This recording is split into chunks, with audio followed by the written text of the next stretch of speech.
Só quem tem muita experiência consegue se sentir seguro ao avaliar e analisar a crise institucional, política e econômica na qual o Brasil está metido. E é por isso que nós, de Menorá na TV, convidamos um ex-delegado de polícia, ex-advogado, ex-membro do Ministério Público do Estado do Rio de Janeiro, com 80 anos de idade, uma vasta e larga experiência nas coisas da política do Rio de Janeiro e do Brasil, para que nos ajudasse a destrinchar esse embrulho no qual não só a sociedade brasileira está metida, mas também as maiores empresas do país e a nata, entre aspas, da política nacional.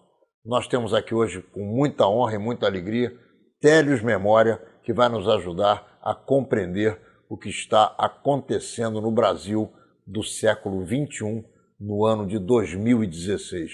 Você vai bem, Télios, querido amigo? Muito bem, Ronaldo. Muito obrigado por convidar. Prazer estar aqui com você.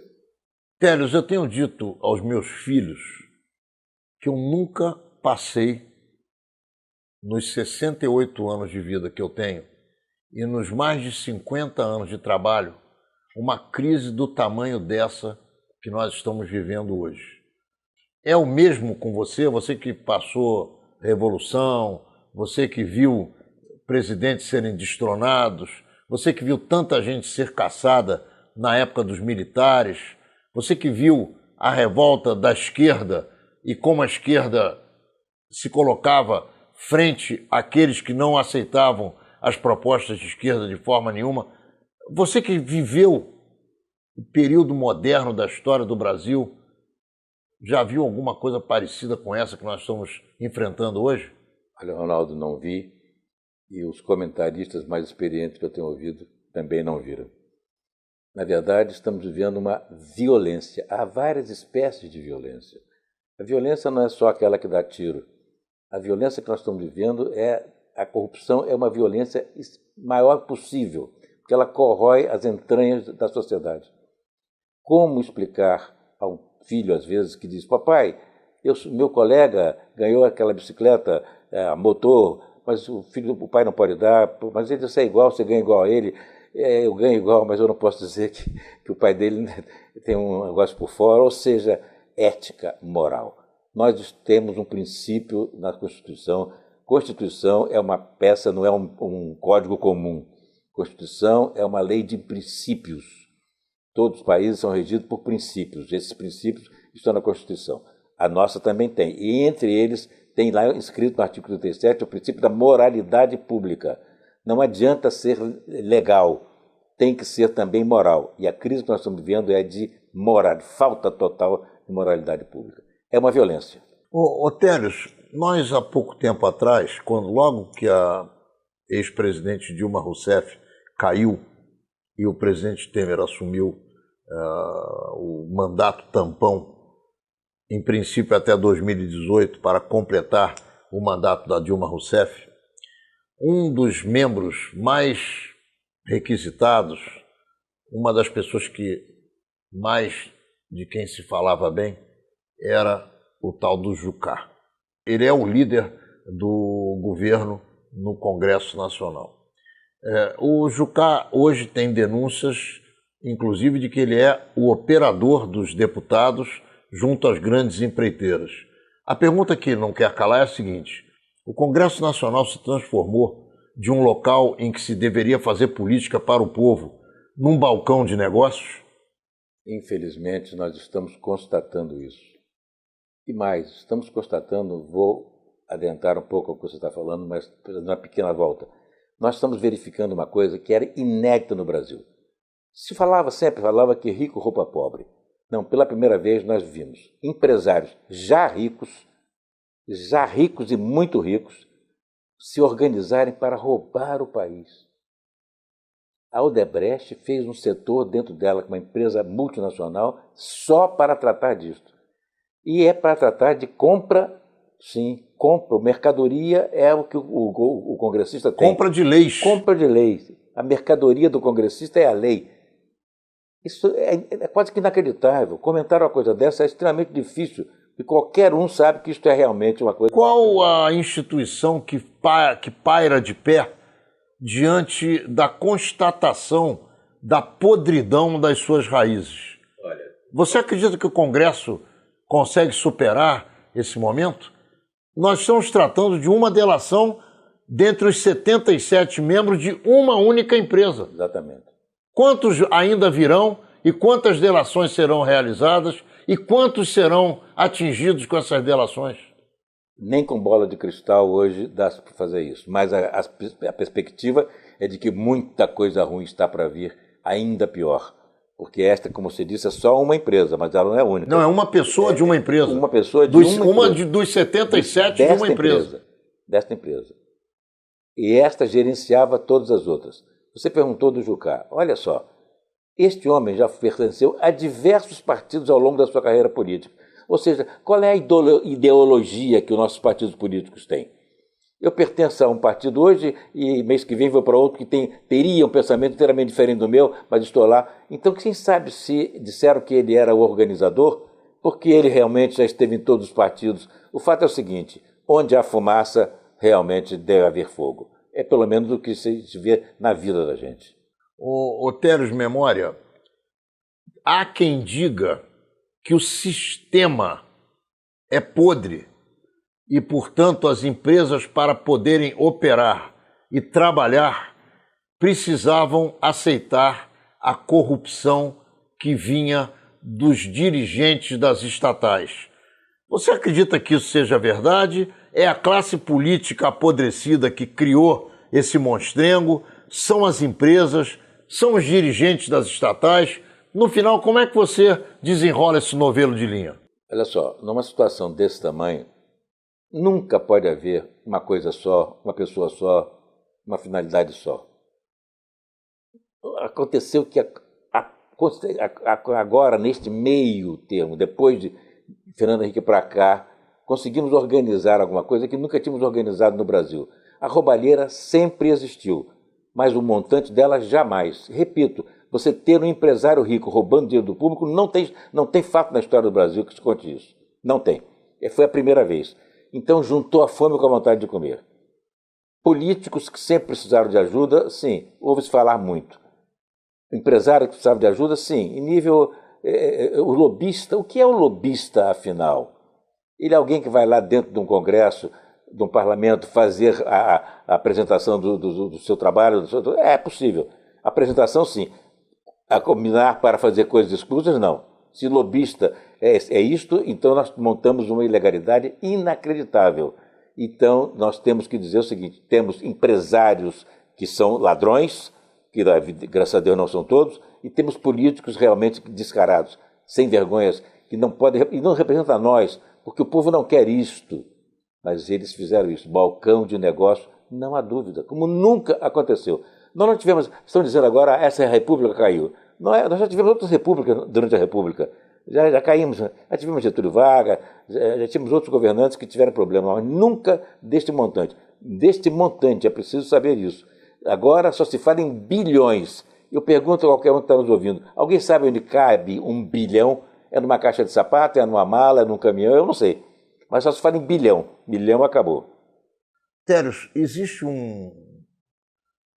uma circunstância no mundo dos negócios, principalmente em regiões onde deveria imperar a democracia, que deveria ser abolida, que é a questão dos monopólios.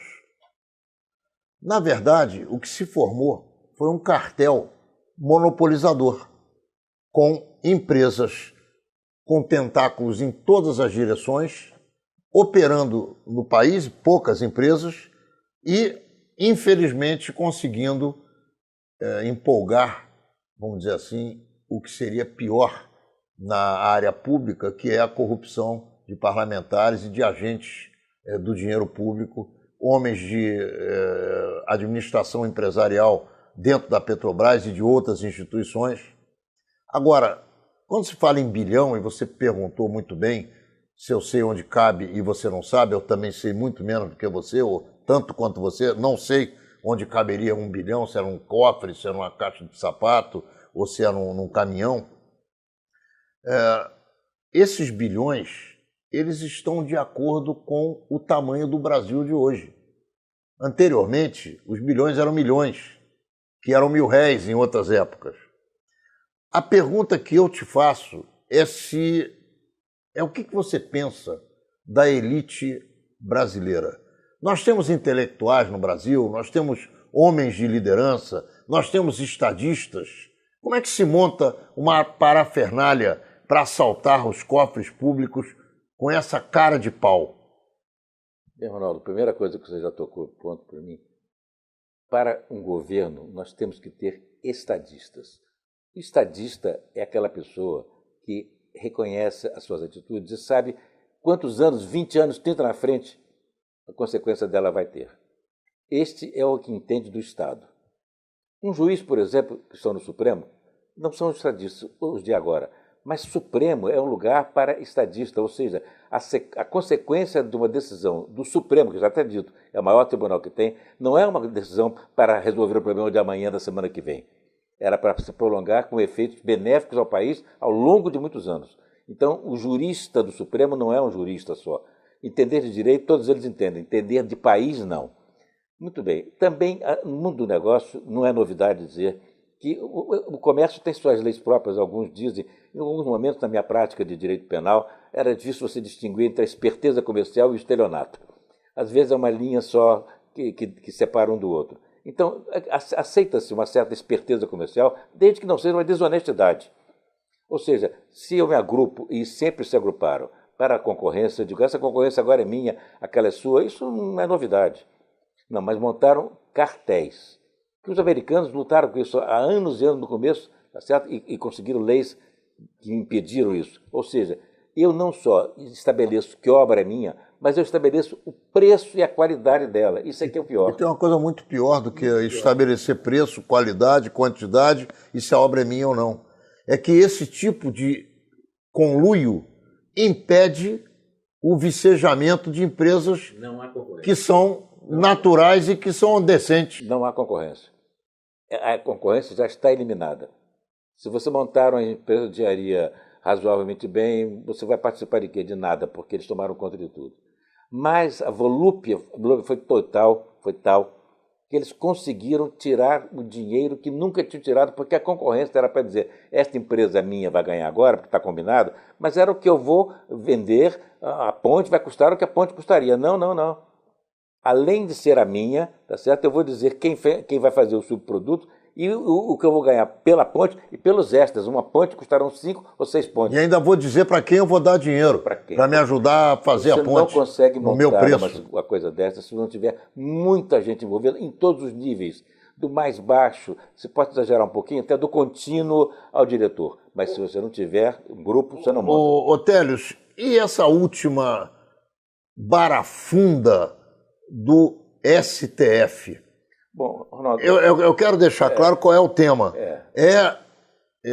Marco Aurélio contra todos os outros, prejudicado por uma decisão que tomou que alcançava o presidente do Senado e que estava de acordo com o que o próprio Supremo Tribunal Federal havia definido alguns momentos anteriores.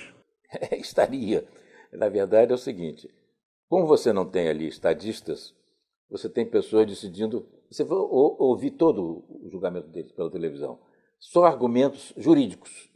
Mas a questão não era essencialmente jurídica, a questão era essencialmente política e institucional. Então eles inauguraram uma crise institucional que estava latente, mas não estava deflagrada. A crise era só política, dizíamos todos. Como a crise é política, vamos ter soluções políticas. É isso que todos estão pensando, soluções políticas. Não, agora é crise institucional. Ou seja, eu deixar de descumprir o mandamento do Supremo Tribunal, não há nenhuma explicação, nem política, nem jurídica aceitável. E não aceitar o oficial de justiça? Deixar o sujeito horas e horas na porta, em pé, esperando. E hoje sai uma fotografia do Globo, ele dentro de casa com a porta aberta e o oficial de justiça com o papel na mão, com a contrafé na mão, igual um idiota parado. Não atingia. Quem é que hoje no Brasil vai cumprir qualquer despacho de um juiz que venha pela mão de um oficial de justiça com tranquilidade? Me diz. Se você desmontar o respeito à justiça, você desmonta um país integralmente. A justiça tem que ter essa independência. Olha, eu queria lembrar bem, uma coisa que muita gente já sabe. A Alemanha de Hitler foi um dos países mais legais que já existiram no mundo. Tudo que Hitler fez de ruim foi de acordo com a lei, mas a lei que ele fez. O parlamento alemão fez uma lei especial dizendo que o chanceler alemão, que era Hitler, poderia legislar. Então, tudo isso que ele fez de acordo com uma lei, mas a lei que ele fez, para favorecer ele próprio. Um juiz, dizem que o juiz julgado em Nuremberg, um juiz nazista, se defendeu dizendo, mas eu apenas cumpri a lei.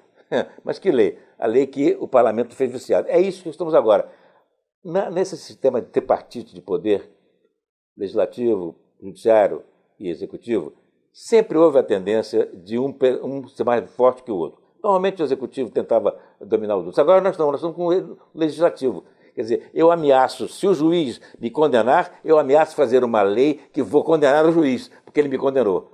Então eu estou, através de uma lei, tentando obstaculizar a justiça. Isso é absolutamente contrário ao princípio federativo. Isso é uma lei inconstitucional. Se essa lei passar, ela é inconstitucional. Eu não posso limitar poder nenhum. Os poderes são independentes e harmônicos entre si. Ou seja, eles têm que se completar e não se impedir. Então, o que está acontecendo agora é isso. O Congresso, tá certo? Aliás, fala-se parlamento, mas não fala parlamento porque nós não temos parlamento no Brasil. Nós temos Congresso que somos presidencialistas. Então, os congressistas não sabem o que fazer, porque se envolveram em tal sujeira que a gente não sabe nem quem são os mais sujos ou menos sujos. Por isso é difícil você opinar agora que futuro teremos, qual será o próximo passo. Muito difícil. Menorá, na TV está de volta com Télios Memória e eu vou logo disparando a queima-roupa a seguinte pergunta. A moralidade nos Estados Unidos da América do Norte veio através de uma guerra civil. Você acredita que para que o Brasil alcance um patamar de ética e moral vai ser necessário um crescimento da violência que, infelizmente, não está nos planos de nenhum de nós? Olha, ninguém quer uma coisa dessa. Nós até achamos que não merecemos, mas pelo caminho que estamos indo, merecendo ou não, isto pode acontecer, que torcemos muito que não aconteça. Não é nada agradável. Você falou da moralidade. Esta é a grande crise. É moral. Mas não estamos falando da moralidadezinha comum, uma brincadeirazinha. Não, nós estamos falando de um princípio constitucional que está lá. Olha só o que o Supremo disse. Disse o ministro mais antigo do Supremo, que o Renan Calheiros não poderia ser presidente da República, porque era um cara acusado de peculato. Peculato é um crime seríssimo. Mas se ele não pode ser presidente da República, acusado de peculato, ele pode ser presidente do Senado. Mas agora ele está acusado na Lava Jato. Agora está, mas... É uma nova etapa do calvário dele. Mas essa denúncia agora ainda não foi recebida. A outra já foi. Então ele já é réu. Sem dúvida. Então, se ele não tem moral para ser presidente da República, por que terá moral para ser presidente do Senado? Mas é que nós... Até porque o presidente da República, na linha de sucessão, tem o presidente do Senado como um possível sucessor. Sem dúvida nenhuma. Não o Renan Calheiros. Não. O presidente do Senado. Então, se ele não pode ser presidente da República, ele não pode ser presidente do Senado. Pois é, mas a única ministra que disse isso foi a ministra Rosa Weber, que, sem falar diretamente na expressão princípio da moralidade, disse isto. Se ele não pode ser presidente da República, ele não pode ser presidente do Senado. Aí está a vivacidade do princípio da moralidade pública. É muito além. Eu não posso lidar com o dinheiro dos outros, nem do bem dos outros, como eu lido com os meus próprios. Se eu quiser ir à falência nos meus bens próprios, eu posso ir, tenho a liberdade de chegar a esse ponto, mas com o bem dos outros, não. Por isso, esses princípios da Constituição são fundamentais. Legalidade, moralidade, tá certo?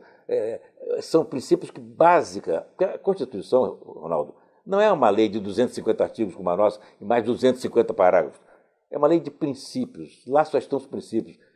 Baseado nos princípios, as leis são feitas ordinariamente, normais para ser aplicadas no dia, mais fáceis de modificar. Não, nós temos que obedecer os princípios. Então, nós lidamos agora com esse julgamento com o princípio da moralidade, sem falar nele, sem fingindo que ele não existia. Nenhum ministro, fora a Rosa Weber, mencionou sequer. Ora, como é que eu posso julgar um julgamento político, em bem de futuro de país, jogando uma das funções mais importantes do país, presidente do Senado, que é presidente do Congresso, que é o terceiro ocupante na sucessão do presidente da República, imoral. Sim, porque ele já é réu de peculato. Então, presumidamente, ele já pode ser condenado por peculato. Então, já é uma pessoa que não é mais de moral ilibada. E essa é indispensável que nós temos governantes com moral ilibada. A mesa do Senado cerrou fileiras em torno da defesa da posição do Renan Calheiros. Você acredita, Télio, que existiram 2 pesos e 2 medidas com relação a Eduardo Cunha e Renan Calheiros? Com Eduardo Cunha houve uma grita maior e o Renan Calheiros se safa nesse momento porque a sociedade ainda não se convenceu da periculosidade desse cidadão? Sim, eu acho que a sociedade ainda não se convenceu de todo, mas está acordando. Mas o caso é muito mais complicado, porque deu-nos a impressão de que houve um verdadeiro conluio entre o Executivo, o Legislativo e o Judiciário para esta solução. Até você pode observar na forma que o Supremo enfrentou, que depois do relator, quem votou foi logo o decano. Era ele para votar em último e votou em primeiro, porque ele... Convencia os outros, carregava os outros. Ou apresentou logo uma tese que os outros podiam adotar. Então ele abriu logo uma tese contrária do relator para mostrar que havia ali 2 teses que os outros escolhessem. Ou seja, tudo combinado. Isso parece um jogo combinado, não tenha nenhuma dúvida, e não pode ser. Realmente, a justiça não pode ser chamada de independente se o jogo for combinado. Agora, você acredita realmente que os ministros do Supremo Tribunal Federal devam ser indicados por políticos e vitaliciamente? Olha, Ronaldo, essa questão é muito antiga e sempre se fala disso. Na verdade é o seguinte, o que é preciso é que quando eu aceito uma função pública, seja do nível que for, da mais alta ou mais baixa, eu faço um juramento e tem que ter um compromisso de servir ao povo, servir ao público. De maneira que eu não posso presumir que alguém, por ser nomeado, ou ser escolhido, ou ser eleito, vai deixar de ter esse pensamento moral. Se tiver, qualquer que seja a forma de escolher, será ruim. Então não é que seja ruim a forma de escolher, é o escolhido que é ruim. Que tristeza. Qual é o teu sentimento quando você se depara com esse castelo de cartas que está à nossa frente? Esse sentimento está mudando. Ele já foi um pouco de estar assustado, um pouco desanimado, agora está muito revoltoso. O que nos pega, porque levei 30 anos estudando para chegar onde cheguei, mais 30 anos exercendo a função de Ministério Público. Absolutamente fiel às leis, mas não ao ponto de fazer besteira, porque interpretar a lei mal é fazer uma injustiça. E ver ser rasgado tudo que aprendemos na faculdade, da noite para o dia, pelo mais alto Supremo, é realmente uma revolta que dá dentro de nós. Aquela coisa que realmente não tem como explicar em palavras, tá certo? Se a gente pudesse dizer, vamos fazer uma revolução, vamos fazer uma revolução. Revolução tem que ter morte? Não, não é isso. Fazer revolução não. Revolução de princípios. Nós estamos nos levando, deixando levar, inclusive, o povo está se deixando levar pelo mau voto. A democracia é um dos sistemas mais difíceis e complicados. Ela necessita de um nível cultural mais alto para entender. Lembra-se, Ronaldo, fizeram aqui um plebiscito se queríamos parlamentarismo ou presidencialismo, o presidencialismo ganhou. Mas tem que ganhar. O povo não sabia o que era parlamentarismo. Estava acostumado a ouvir presidencialismo. Então votou no que ele já sabia, não votou no outro que ele não sabia o que era. E nós devemos fazer parlamentarismo com 37 partidos é impossível. Se pegar os países do mundo que tem parlamentarismo, tem 1 ou 2 partidos. Ou seja, quantos PTs temos? Nós temos uns 12 PTs. Afinal, quem é PT? Quem defende o trabalhador? Qual é o partido que defende o trabalhador? Eu não sei. Certamente não é esse PT do Lula. É o PT do Lula, é o PDT. Mas tem outros partidos adoidados. Ou seja, não temos princípios. Estamos sem filosofia moral. Tudo é bom, é dando que se recebe. Isso é uma loucura. Teres, você acredita que o presidente Temer chegue ao final do mandato dele com tantos envolvimentos e tantas delações já realizadas com o nome dele citado e daqui para frente com tantas outras que virão, que eventualmente podem citá-lo também? Olha só, Ronaldo, nesse momento a perplexidade está enorme, né? Estão sendo mencionadas quantias e pessoas que receberam, mas ainda não está claro para nós essas quantias, qual era a finalidade, nem qual era o motivo. Nós temos que tomar cuidado para não condenarmos através da imprensa. Pois é. Né? Então, que os partidos pediram dinheiro aos empresários, não há nenhuma dúvida. Se os empresários deram para favorecer o partido fazer essa campanha, é um caminho. Se deram para comprar as leis, é outro caminho. Então, a corrupção está muito mais nessa.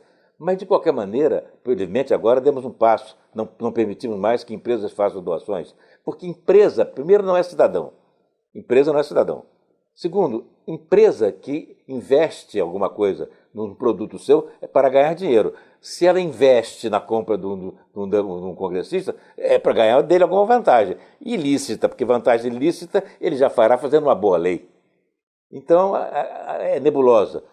Então, existe aí possibilidade, já vi alguns congressistas reclamando disso, temos que clarear quem recebeu apenas para fazer campanha e quem recebeu para se locupetar. Mas eu perguntei a você sobre o presidente da República. Dele está parecendo que ele recebeu 10 milhões. Não está nem um pouco claro qual era a finalidade. Distribuiu entre os outros, não importa, não é a distribuição que... A distribuição foi ilegal, foi para comprar, ou foi para votar, porque eu receber dinheiro para votar, seja qual for a forma, é completamente ilegal e imoral. E de outra forma também, fica muito estranho que uma empresa, ou várias, cacifem determinados políticos em detrimento de uma grande esmagadora maioria, que não consegue competir numa campanha eleitoral em igualdade de condições. Esse é um outro tipo de problema que ainda não se falou dele. Não se falou, mas os empresários sabem disso. Eles tinham os valores dados de acordo com a categoria que se apresentasse. Quem tem mais futuro merece um investimento, como se fosse um investimento da empresa, que eu vou abrir um novo setor na empresa porque tem futuro. Eu vou abrir um novo setor de corrupção. E realmente os políticos, alguns se preparam para isso. Fica difícil para nós ouvirmos na televisão ou declarações dele, afinal, essa pessoa está dizendo o que realmente ela quer agora, ou ela está apenas querendo aparecer para se valorizar? Eu não sei mais. Como é que eu vou votar em alguém que não posso confiar no que está dizendo? Nós temos 13 ou 14 milhões de desempregados no Brasil hoje. Nós sabemos que as grandes crises e os grandes conflitos, inclusive armados, são oriundos da falta do que fazer de parte da população. Muitos favelados não têm o que fazer e descem das suas favelas para o asfalto e assaltam os transeuntes, os turistas e assim por diante, principalmente na orla marítima. Eu estou falando especificamente do Rio de Janeiro. Como resolver esse tipo de problema na medida em que, no alto, os exemplos são os piores possíveis? A equação parece aparentemente insolúvel. Primeiro tem que dizer o seguinte: crime não é só caso de polícia. A criminalidade não só é caso de polícia. A criminalidade envolve todos os setores da sociedade. O cultural é um deles e o mais importante. Porque se eu não abrir a cultura, eu não abro oportunidade. E se eu não enxergo a oportunidade, eu me torno revoltoso por natureza. Isso é óbvio, todos nós sabemos. Mas nós não estamos praticando nada. Nós estamos com o desenvolvimento cultural piorando. Aluno meu de faculdade escrevia assassino com C cedilha. Eu não sei como ele passou no vestibular de português, mas passou. Tá certo? Nós estamos agora os resultados aí, dizendo que os alunos não sabem somar nem diminuir, muito menos multiplicar, e já estão avançados. Mas subtrair é um verbo hoje em dia muito usado no Brasil. Não sabem multiplicar, não sabem somar, mas aqui no Brasil aprendeu-se a subtrair de uma maneira bastante interessante. Subtrair dinheiro e subtrair português. Eles falam, como é que eu faço? Como é que eu faço? Por que eu vou botar esse quê? Como é que é? Por quê? Como eu faço? Por que não? Tem que dizer como quê? Como qual? Nós estamos massacrando a nossa língua. Dizer, a língua é viva, ela se modifica. Não, se modifica, vai falando certo. Modifica a expressão dos termos. A construção errada, não. Se eu não tenho essa cultura, eu não tenho capacidade de raciocinar, e, portanto, uma capacidade de decidir quase nenhuma. Eu não compreendo o que eu tenho que fazer. Saber é saber, mas saber não resolve sapiência. Sapiência resolve se você compreender o que aprendeu. Para poder aplicar, eu preciso compreender. Se eu deixo as pessoas na favela ou em qualquer bairro sem cultura, sem aula, sem ordem, invadir os colégios, depredar os colégios, protestar é possível, sim, mas a Constituição está dizendo protestar com calma, com ordem. Não, não, não. Eu protesto quebrando, anarquizando, impedindo os alunos que querem ter aula de ter aula. Isso não é liberdade. E eu pergunto, qual é a origem desse tipo de comportamento nesse nosso país, onde as instituições mais respeitáveis estão absolutamente apodrecidas? Ronaldo, é absolutamente antigo o conhecimento de que se você não respeitar as instituições do país, você leva o país à derrocada, seja onde for, de qualquer que for. As instituições são maiores do que nós, mas elas não existem senão no papel. Elas são encarnadas pelos homens que nela entram. E eu tenho que ter este homem preparado para a função. Por isso, você responda de novo aquela pergunta que você me fez. Eu preciso fazer concurso para ministro do Supremo? Ou eu posso continuar a ser escolhido pelo presidente da República com o aval do Senado? Eu acho que eu posso. O que eu tenho que saber é o seguinte, este homem que eu vou avaliar e vou nomear, eu tenho que saber a vida dele. Eu não posso ter, por exemplo, um ministro feito Toffoli, que foi reprovado 2 vezes no concurso para juiz de direito, que é o início da carreira, chegando a ser o ápice da carreira, ministro do Supremo. Poderia o presidente da República indicá-lo? Poderia, mas o Senado tinha que cumprir a sua obrigação de recusá-lo, porque a Constituição diz que para ser ministro supremo tem que ter notório saber jurídico. E quem foi reprovado 2 vezes no concurso para magistrado não tem notório saber jurídico. Então o Senado tinha que fazer o seu papel, aí está o princípio da harmonia entre os poderes, um poder auxilia e fiscaliza o outro, não cumpriu o seu papel. Então a escolha foi mal feita? Foi. Dentro das leis brasileiras? Foi. Adianta a lei? Não. Não adianta a lei se eu não cumprir a lei. Democracia é assim? Não. Democracia é o regime da legalidade. E legalidade parca e porca não existe. Então não tem novidade debaixo do sol. Já dizia o Salomão, não há nenhuma novidade debaixo do sol. O que é que nós fazemos? Nós fazemos os princípios, nós corrigimos os princípios, corrigimos o errado, aumentamos o errado. Então agora eu estou, como congressista, tentando fazer uma lei para ameaçar os juízes de serem condenados se condenarem alguém. Só pensar nisto já não dá para dormir. Para nós que somos da área do direito, é o pior que você pode imaginar. Estamos de volta com Télios Memória, iniciando o 3º bloco de Menorá na TV. Télios está nos ajudando a destrinchar o momento brasileiro, que é dos piores que todos nós já passamos. Télios, muita gente reclama do show-off, do que dizem estar fazendo o Ministério Público Federal, a Polícia Federal e o próprio juiz Sérgio Moro na Operação Lava Jato. Qual é o seu entendimento a respeito? Primeiro, por incrível que possa parecer, o Ministério Público é de recente conhecimento em termos de população. Você lembrava do Ministério Público apenas o promotor que no júri fazia acusação dos homicídios e saía nos jornais. Mas não é isso, o Ministério Público é muito mais do que isso. A atribuição deles ser o fiscal da lei, tá certo? É uma atribuição estatal. O Ministério Público é o Estado. Aproveitando só para dizer o seguinte, existem 3 poderes. Não, Ronaldo, não existem 3 poderes, porque o poder é uno, indivisível e indelegável. Existem funções dentro do poder. Então, uma função executa a lei, é o executivo. Uma função prepara as leis, é o legislativo, e outra função faz o julgamento e a pacificação dos conflitos através do julgamento, e uma outra função, que é o Estado, faz a acusação em nome do Estado, porque a acusação criminal é privilégio do Estado, tá certo? E fiscaliza as leis, fiscaliza a aplicação das leis. Este é o Ministério Público. Então, quando o Ministério Público acusa no crime, ele é igual ao que cuida das plantas, do verde? Não, mas a função é a mesma. Está fiscalizando a aplicação das leis. Muito bem, então o Ministério Público está realmente fundamental no mundo ocidental todo. É bom também lembrar que nós estamos falando sempre do mundo ocidental. O globo terrestre não é só o Ocidente. Tem o Oriente, que tem outra cabeça, outra concepção política, jurídica. Então, no mundo ocidental, o Ministério Público sempre existiu. E existe para exatamente fazer isso.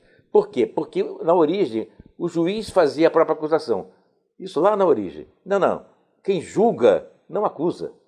Senão já julgou. Não, senão já julgou.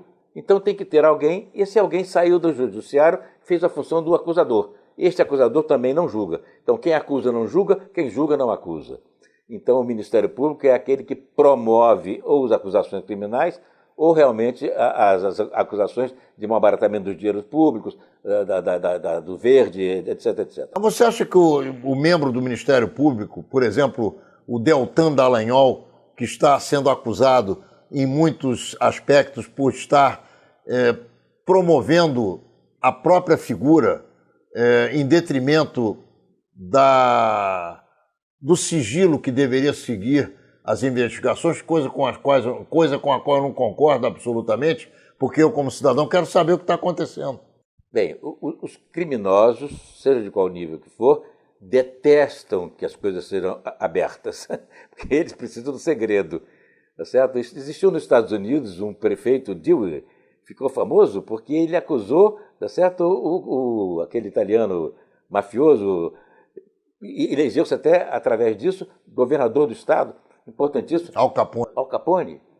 Ou seja, conseguiu colocar o Al Capone, como era difícil, condenou por fraude à lei fiscal. Não pelos crimes que cometeu. Mas morreu na cadeia. Muito bem. Então, claro que o promotor aparece. O que não deve aparecer é o juiz. Esses juízes, sobretudo o Supremo, que não podem ver um microfone, que não podem ver uma câmera, estão dando declarações adoidadas, sem parar. Como é que você vê o Sérgio Moro nessa linha? Não, o Sérgio Moro não fala. Ele fala na sentença. Juiz fala na sentença. Juiz não dá opinião, porque juiz não opina, juiz julga. E quem julga decide. Quem decide manda. Então, no juiz não tem opinião.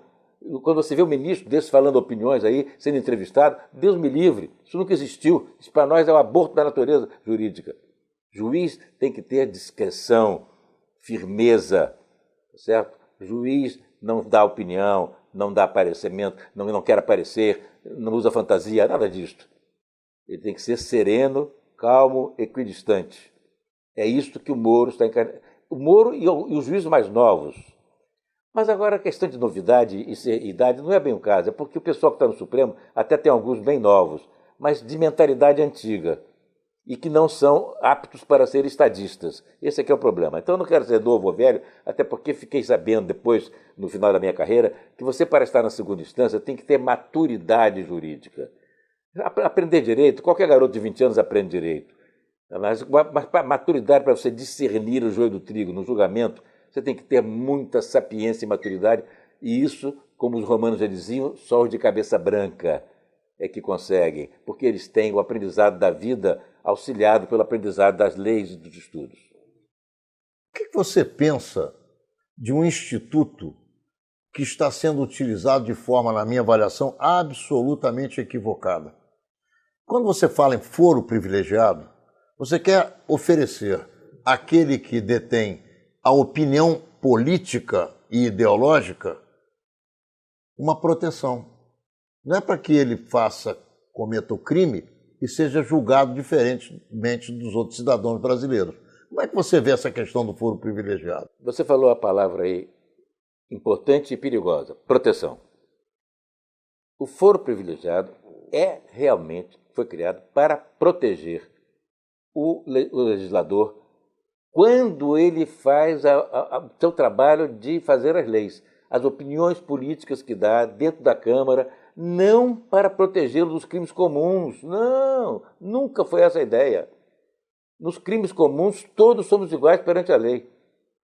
Mas algumas funções, se você entra numa operação, numa cirurgia, aquela sala de cirurgia tem que estar rigorosamente limpa, absolutamente sem micróbios. Senão o doente vai morrer, tá certo? Se você está no consultório, você não precisa daquela mesma limpeza. Então, a proteção que precisa o membro do parlamento, do Congresso, é de ter liberdade de expressão. Então, ele não ofende porque ele opina, mesmo que ele faça um pouco de grossura, vamos dizer assim. Mas ele está defendendo um ponto de vista político. Não, agora ele bateu com o carro, atropelou, matou, envenenou, estuprou. Não, isso não tem nada a ver, roubou, nada a ver com a proteção que ele precisa, porque isso não é exercício da função dele. Então está sendo mal usada. Os direitos mal usados são ruins. Eu sempre pergunto às pessoas com quem eu converso qual é a opinião delas a respeito da luz no fim do túnel. Esse túnel no qual nós entramos inadvertidamente e cujas pessoas que construíram esse túnel foram votadas por nós, tem luz no fim dele? Difícil. O italiano entrou agora errado numa favela, como turista, e levou um tiro na cabeça. Ele entrou num caminho errado? Não. O caminho não era errado. O caminho era na cidade. Errado é quem deu o tiro dele. Realmente, o túnel que nós estamos fazendo na imagem, lá no fundo, a luz é tênue. Mas eu acho que ela existe.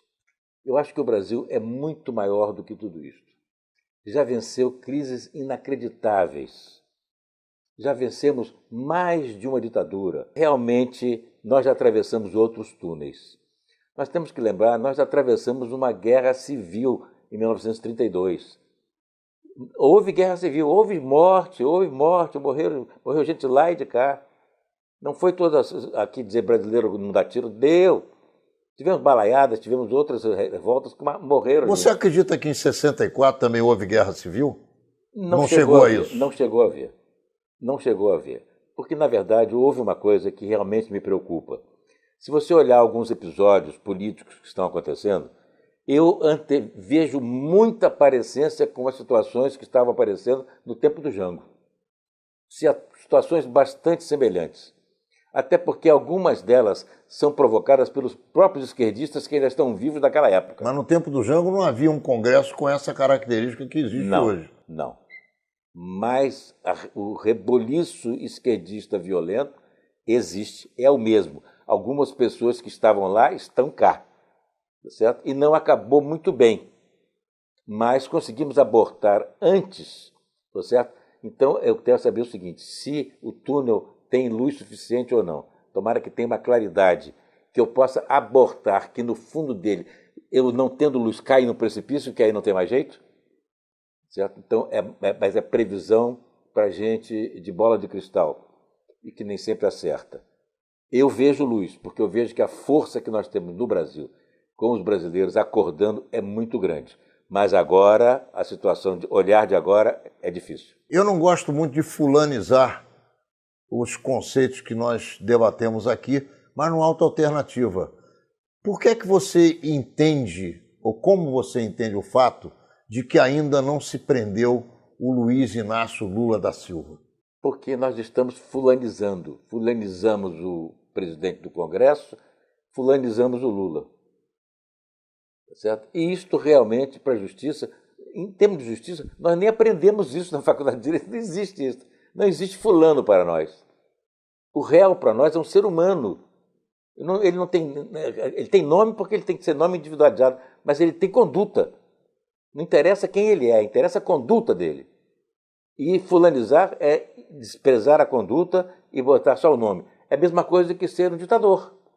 Porque o ditador faz o quê? O ápice da pessoa dele. Só quer que ele seja endeusado. Esse tipo de pessoa também. Mas nós da justiça fazemos isso ser permitido, é imperdoável, não tem perdão. Não pode ser fulanizado. Isso tem que realmente acabar. Se tiver que explodir, diz aí, disseram que o Temer disse, eu não sei, tá certo? Que se ele for preso, causará um grande problema no país. E nós não temos um problema atual grande? Precisamos mais eu não sei qual é o problema que causa prender um criminoso. Não, criminoso... Se é que ele é criminoso, também não foi julgado. Não, sim, mas vai ser suspeito. Vocês podem imaginar que nós temos um presidente da República já acusado. Só isso, a moralidade acabou. Pensar que um presidente da República, porque ser objeto de fofocas, de futricas e jornais de imprensa marrom, isso no mundo inteiro é comum. Não. Ser acusado com base, ou seja, já aceita a sua denúncia contra ele pela justiça, passou da conta. Isso já não dá para aceitar, nós nunca tivemos isso. Nenhum ditador nosso chegou a esse ponto. Nós chegamos ao final do nosso Menorá na TV de hoje, que foi uma aula de como nós devemos nos comportar em termos de análise do que está acontecendo no Brasil.